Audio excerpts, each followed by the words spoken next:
Selamat mendengarkan podcast ini. Shalom, Bapak, Ibu, dan saudara-saudara yang terkasih di dalam Tuhan. Kebenaran saat ini berjudul menjadi manusia yang indah. Saudara-saudara, di dalam Mazmur 73 ditunjukkan kepada kita dua jenis manusia. Manusia yang pertama adalah manusia fasik, dan yang kedua manusia yang tulus atau manusia yang benar, yang ditandai dengan penderitaan. Manusia fasik artinya orang yang tidak takut Tuhan dan tidak peduli pada hukumnya. Pasti manusia fasik seperti ini juga manusia yang tidak menghargai nilai-nilai rohani atau nilai-nilai yang memiliki makna kekekalan, ya. Hidupnya ditandai dengan kesenangan dalam kelimpahan harta, dan banyak orang yang mengikut dia atau menjadi kerabatnya, menjadi sahabatnya, dan menjadi handai tolannya. Hal tersebut dikatakan di dalam Mazmur 73 ayatnya yang keempat sampai ke-12. Hal ini bukan berarti orang yang sehat, gemuk, dan kaya, atau yang banyak harta atau harta dunia itu berarti fasik loh, ya. Tetapi di sini hendak dikemukakan bahwa keadaan orang fasik yang makmur itu bukanlah ukuran berkat Tuhan, ya. Biasanya gereja-gereja yang mengajarkan ajaran seperti ini selalu berbicara mengenai berkat-berkat jasmani sebagai kelimpahan yang diharapkan dari Tuhan. Bapak, Ibu, dan saudara-saudara, kelimpahan materi bukanlah ukuran berkat Allah, ya. Justru bagi umat perjanjian baru, bagi kita semua, berkat Allah adalah kuasa hidup yang mempersiapkan Bapak, Ibu, dan saya di dalam kerajaannya. Sebab Allah yang benar tidak akan memberikan berkat materi tanpa usaha atau kerja keras. Bagaimanapun kita tidak dapat menghindari kesulitan hidup yang juga dialami oleh manusia pada umumnya, ya. Jadi jangan berpikir karena kita Kristen kita akan terhindar dari penderitaan yang dialami oleh manusia pada umumnya. Malah dengan berpikir secara realistis dari aspek ini, kita bisa diarahkan oleh Tuhan untuk menunjukkan fokus kita kepada kehidupan yang akan datang. Ya, aspek yang lain kita harus berpikir secara realistis juga. Yang ini istimewa, ya, sebagai orang percaya bahwa ada kehadiran Allah di dalam kehidupan ini melalui segala peristiwa yang kita alami, yang bisa membawa kita kepada kerajaannya dengan menggarap kita agar menjadi orang percaya atau anak-anak Allah yang layak masuk kerajaannya. Oleh sebab itu kita tidak perlu mempermasalahkan apakah yang kita alami hari ini menyenangkan atau tidak menyenangkan.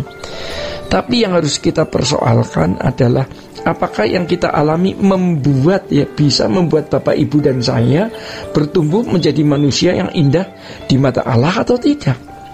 Jadi menurut penilaian umum, orang fasik yang diceritakan di Mazmur 73 adalah ciri-ciri, ya, dari orang yang diberkati Tuhan.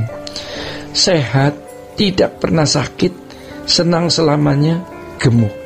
Sebaliknya orang yang hidupnya menderita seperti orang tulus ini dipandang tidak hidup dalam berkat Tuhan. Tetapi ternyata kalau kita meneliti pasal ini dengan detail, dengan lengkap, justru orang yang penuh penderitaan tersebut adalah orang yang diberkati Tuhan. Maka dari kebenaran ini kita belajar untuk mengisi hari hidup kita dengan benar, ya. Sulit menerima fakta ini karena kita mungkin sudah terlanjur rusak. Banyak orang Kristen yang terlanjur rusak, dan gereja yang mengalami kemerosotan tanpa sadar selama ratusan tahun, bahkan ribuan tahun. Pemazmur juga sempat bingung, nyaris aku terpeleset, sebab aku cemburu kepada pembual-pembual kalau aku melihat kemujuran orang fasik. Lalu di ayat 13, Pemazmur ini mengatakan sia-sia sama sekali aku mempertahankan hati yang bersih dan membasuh tanda tak bersalah. Mari kita belajar mempercayai Tuhan walau kita ada dalam situasi yang mengecewakan.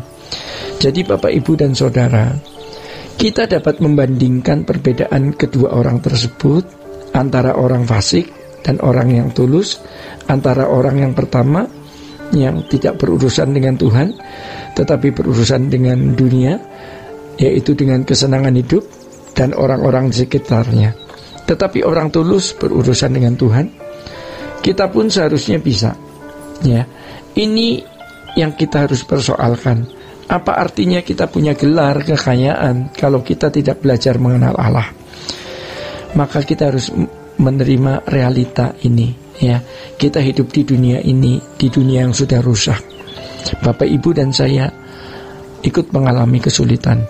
Kalau dunia kita mengalami resesi ekonomi, Bapak, Ibu, dan saya pun ikut terbawa.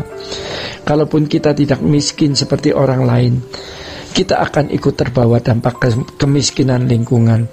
Tetapi masalahnya bukan soal senang atau tidak senang, melainkan apakah keadaan ini mendatangkan penggarapan Allah bagi kita atau tidak.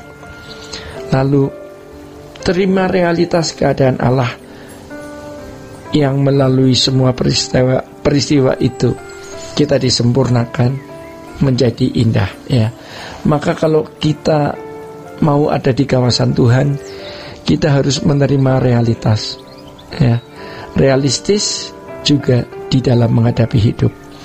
Dan ada satu realitas lain, yaitu Allah hadir, dan melalui semua peristiwa Allah mau menyempurnakan kita. Namun bagi orang yang gagal menghayati kekekalan, sulit untuk bisa menerima bahwa berkat yang sesungguhnya adalah kehidupan yang sempurna seperti Bapa dan serupa dengan Yesus, sehingga layak menjadi anak-anak Allah di kerajaannya. Sebaliknya, orang yang sudah menghayati kekekalan, walaupun belum sempurna, akan benar-benar merdeka. Mereka tidak akan takut terhadap apapun, termasuk kematian, ya. Sudahkah kita hidup dalam realitas? Jika belum, Bapak, Ibu, mari kita hidup, ya.